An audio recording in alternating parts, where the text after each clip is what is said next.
앞서 윤석열 대통령의 체포영장 집행 시한을 하루 남겨둔 공수처 분위기 전해드렸는데 사회부 주원진 기자와 조금 더 얘기 나눠보겠습니다. 자, 주 기자. 자, 일단 오늘은 아닌 것 같고요. 내일 공수처가 집행에 나설까요? 네, 현재로선 불확실한 상황입니다. 공수처는 주말 동안 계속 회의를 이어갔는데 강경파와 현실파 사이에서 의견이 계속 갈리면서 별다른 결론을 내지 못하고 있습니다. 일단 강경파들은 조직에 명운이 걸린 만큼 내일 반드시 집행에 나서야 한다는 입장입니다.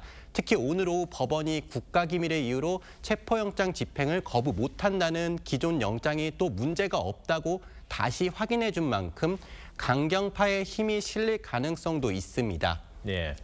이틀 전에 사실 좀 허무하게 집행이 무산이 됐는데 만약에 이제 재집행에 나설 경우 공수처에 어떤 새로운 전략이 있다고 합니까?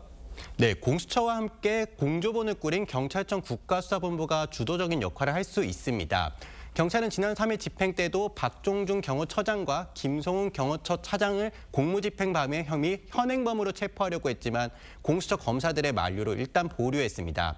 경찰 내부에선 공수처의 조심스러운 태도가 집행 실패 원인이라는 시각도 있는 것으로 전해졌습니다. 경찰은 재집행에 나설 경우 처장과 차장을 넘어 본부장급까지 경호처 간부 다수를 현행범 체포하는 방안을 검토 중입니다. 또 관저 경호를 지원하는 경찰과 군은 경찰청과 국방부 지시로 처음부터 막아서지 않을 가능성이 높은데요. 경찰은 경호처 간부들만 체포하면 집행이 충분히 가능하다고 보고 있습니다. 네. 혹시 이 경호처 인원들이 집행에 협조할 가능성은 없을까요? 네, 그럴 가능성은 높지 않아 보입니다. 공수처의 체포영장 집행에 앞서 박종준 경호처장이 직원들에게 법적인 책임은 전적으로 내가 다 지겠다며 경호 업무에만 집중해달라고 지시한 걸로 전해지는데요. 경호처는 박근혜 전 대통령 탄핵 사건 당시에도 영장이 발부될 때 구치소에 입감될 때까지도 경호를 계속 이어갔고 구치소에서 재판으로 받으러 갈 때도 경호를 이어갔습니다. 정권이 바뀌어도 전직 대통령에 대한 경호에 최선을 다한다는 건데요. 결국 대통령에 대한 경호가 존재 이유인 경호처가 길을 터주기는 쉽지 않아 보입니다. 예. 내일 하루 남은 상황인데 만약에 집행에 실패하면 그 다음 시나리오도 있습니까? 네, 공수처에서도 현실파에 속하는 사람들은 차라리 사전 구속영장을 청구하는 방안을 주장 중입니다.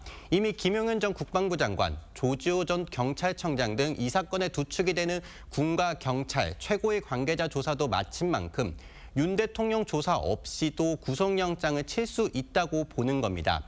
윤 대통령 측이 영장심사에는 출석할 수 있다고 한 만큼 법정에서 정면 승부를 해볼 수 있는 겁니다. 우리는 법정에서 그 영장 실질심사를 다 받을 거고 구속영장이든 집행에 대해서는 다 받고 다 밝힐 겁니다. 네, 다만 구속영장이 기각될 경우 수사 동력을 완전히 상실할 수도 있어 차라리 발부 가능성이 좀 높은 체포영장을 다시 받는 방안도 검토 중입니다. 네, 알겠습니다. 주원진 기자, 잘 들었습니다.